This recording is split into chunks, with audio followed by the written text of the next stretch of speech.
ഇനി ഇവിടെ ചോറും കറിയും വെക്കുന്നത് എങ്ങനെയാണെന്ന് എനിക്ക് ഒന്ന് കാണണം. ഭദ്രകാളി, സ്വന്തം ഭർത്താവ് പട്ടിണി കിടന്ന് ചാവണം അവന്റെ ആശ. അല്ലടി, നിന്നെ കൊന്നിട്ട് ഞാനും ചാവുള്ളൂ. അടി ഭദ്രകാളി, ഇറങ്ങി വാടി. എന്താടി നോക്കുന്നത്? കരുണം പോലീസും നീയും തമ്മിലുള്ള ഇടപാട് നാട്ടിൽ മുഴുവൻ പാട്ടായി നാറി കിടക്കുമ്പോഴാണ് ഞാൻ വന്നത്. പോലീസ് മുങ്ങിയപ്പോ ഒരുത്തരും കിട്ടിയില്ല നിന്നെ കെട്ടാൻ. ഞാൻ കെട്ടി. അതാണടി എന്റെ ആത്മാർത്ഥത. ആ എണ്ണ നിനക്കിപ്പം വരില്ല. എനിക്ക് മാത്രം ഇവിടെ ചോറില്ല. അല്ലടി, എന്താ കണ്ടൂടെ ചട്ടി? പഴയതിൽ ഇനി ഇതും കൂടി ബാക്കിയുള്ളൂ. ഇതും കൂടി ഒന്ന് ഉടച്ചു തന്നായിരുന്നെങ്കിൽ എനിക്ക് പോയി പുതിയത് വാങ്ങിക്കായിരുന്നു. പിന്നെ അത് ഉടച്ചു തുടങ്ങാം. ഉടയ്ക്കാനാ പറഞ്ഞത്. തൊട്ട് പോരു തന്നെ. ഈ കയ്യും വിട്ടു. കള്ളു കുടിക്കാൻ കാശ് വന്ന് ചോദിച്ചപ്പോ ഞാൻ പറഞ്ഞില്ലേ ഇത് അരി വാങ്ങിക്കാനുള്ള കാശാണ്, ഇത് തരില്ലെന്ന്. അപ്പ പറഞ്ഞ് എനിക്ക് ചോറ് വേണ്ട, കള്ളു മതിയെന്ന്. കള്ളു കുടിച്ചു കഴിഞ്ഞപ്പോ ചോറ് വേണമെന്ന്. ഇവിടെ ചോറില്ല, ഇല്ല, ഇല്ല. ഇനി ഇവിടെ കിടന്ന് ഒച്ചയും വേളം ഉണ്ടാക്കിയാലുണ്ടല്ലോ എന്റെ സ്വഭാവം അറിയാലോ. കരുണം പോലീസുമായിട്ട് എനിക്ക് ബന്ധം ഉണ്ടായിരുന്നെങ്കിലേ പിന്നെ എന്തിനാ ഇയാളെന്നെ കെട്ടിയത്? നിന്റെ തന്ത എനിക്ക് കാശ് തന്നിട്ട്.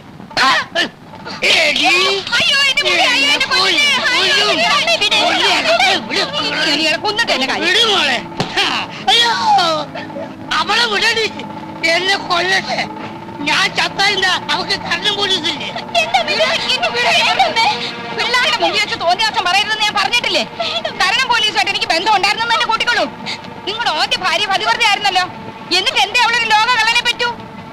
മുട്ടയെന്ന് വിരിയുന്നതിന് മുമ്പ് അവൻ ജയിലിൽ കിടന്നില്ലേ? ഇപ്പോഴും ആളുകളെ പറ്റിച്ച് നടക്കില്ലേ?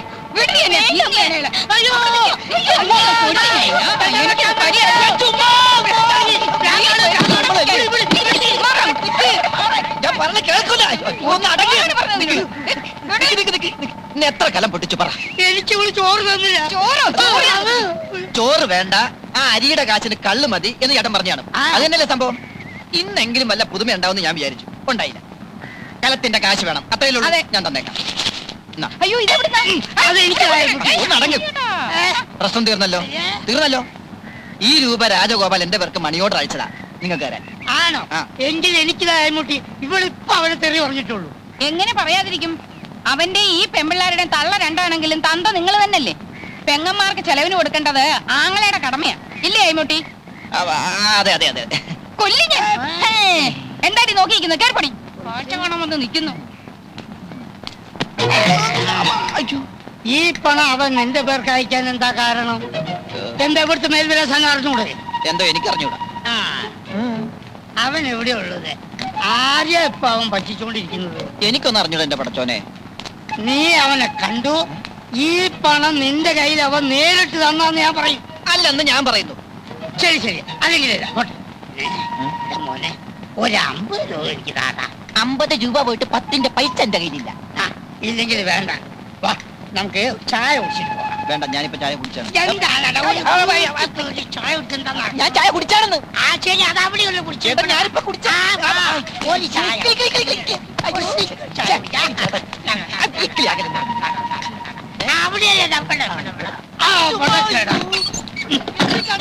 അതെ, വാതിലടിച്ച് കുറ്റിയിട്ടതാ. നിനക്കറിയാം അവൻ എവിടെയാ ഉള്ളത്. അവൻ കാശുണ്ടാക്കുന്നുണ്ടെന്നുള്ളതും എനിക്ക് മനസ്സിലായി. അവനെ കാണിച്ചു തരാതെ നിന്നെ ഇവിടുന്ന് പുറത്തു വിടുന്ന പ്രശ്നമല്ല. ആയിമുട്ടി പറ്റി അവനെ കേടാ. എനിക്ക് ആ അഡ്വാൻസ് കിട്ടിയ വളരെ നന്നായിരുന്നു. പറഞ്ഞിരുന്ന സമയം കഴിഞ്ഞിരിക്കുക. അതെ ഡോക്ടറെ, ഞാനേ വളരെ പ്രധാനപ്പെട്ട കാര്യം പറയാനാ വന്നത്. അഡ്വാൻസ് എന്തിനാ?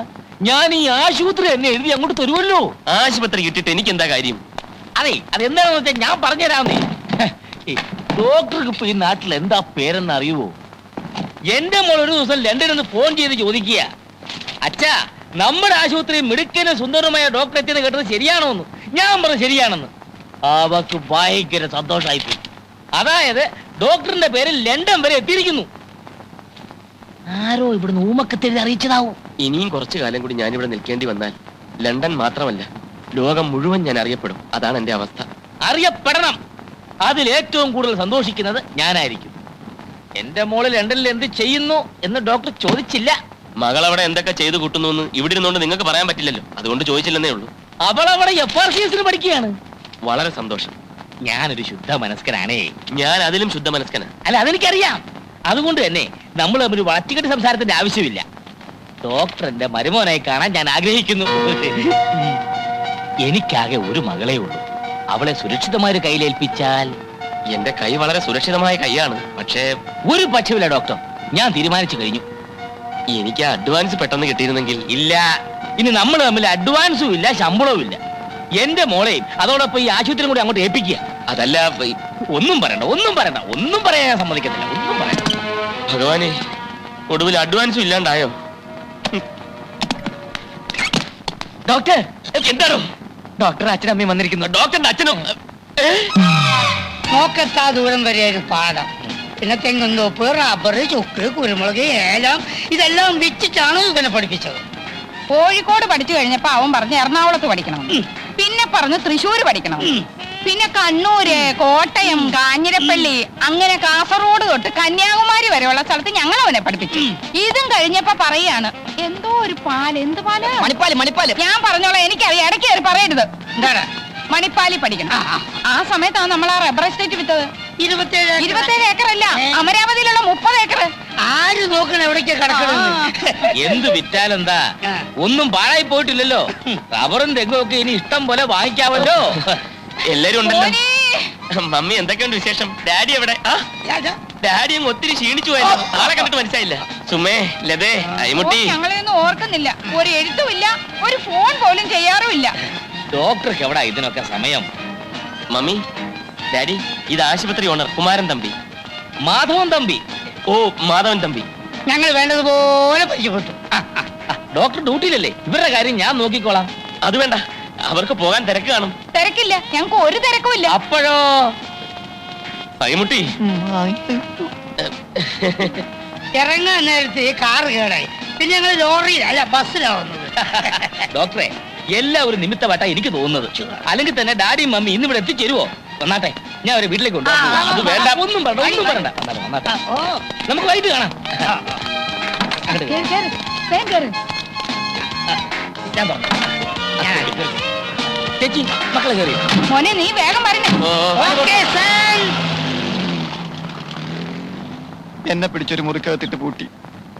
കഞ്ഞിവെള്ളം പോലും തന്നില്ല. ഒടുക്കം അലക്കമ്പരിൽ നിന്ന് വാടക കൂടെ തുണി ഒപ്പിച്ചു. എനിക്ക് വേറെ നിവൃത്തി ഉണ്ടായില്ല രാജഗോപാല. സാരമില്ല, ഇന്നുകൊണ്ടെല്ലാം തീരുമല്ലോ.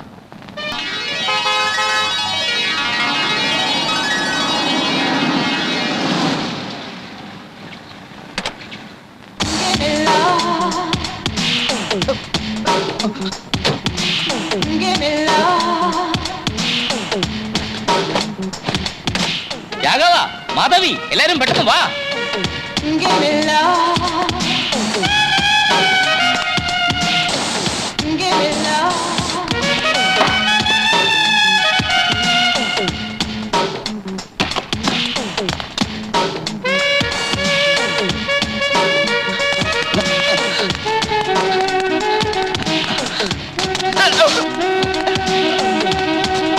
ഹായ് നന്ദിനി. ഹലോ ദേവേട്ടൻ.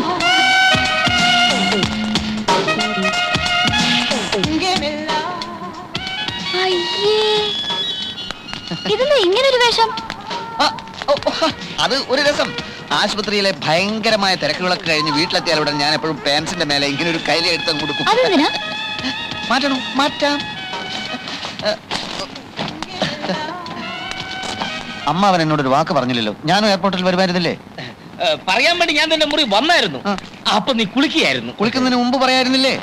അല്ല, അപ്പൊ ഞാൻ കുളിക്കുകയായിരുന്നു. അല്ല, എന്റെ കുളി കഴിഞ്ഞപ്പോഴല്ലേ അമ്മാവൻ കുളിച്ചത്? അല്ല, നിന്റെ കുളിക്ക് ശേഷം കുളിച്ചത് നിന്റെ അമ്മായിയായിരുന്നു. അല്ലല്ലല്ല, ഞങ്ങളുടെ കുളിക്ക് മുൻപായിട്ടല്ല അമ്മാവൻ കുളിച്ചത്. എന്റെ കുളിയും അമ്മാവന്റെ കുളിയും നടക്കുന്നതിന് മുൻപായിട്ട് ഈ വീട്ടിൽ വേറെ ആരെങ്കിലും കുളിച്ചോ എന്നുള്ളതാണ്. എന്തോന്നാ ദേവേട്ട ഇത്? കുളി കോമ്പറ്റീഷനോ? ഈ ദേവേട്ടന് ഒരു മാറ്റമില്ലല്ലേ? പഴയതുപോലെ തന്നെ. ആ, നിങ്ങളുടെ കുളി ഡിസ്കഷൻ നടക്കട്ടെ. അതിനിടയ്ക്ക് എനിക്ക് ഏതായാലും ഒന്ന് കുളിക്കണം. അല്ല മഹാദേവ, പിന്നെ ഈ കാറും ഷെഡിലിട്ടേരെ.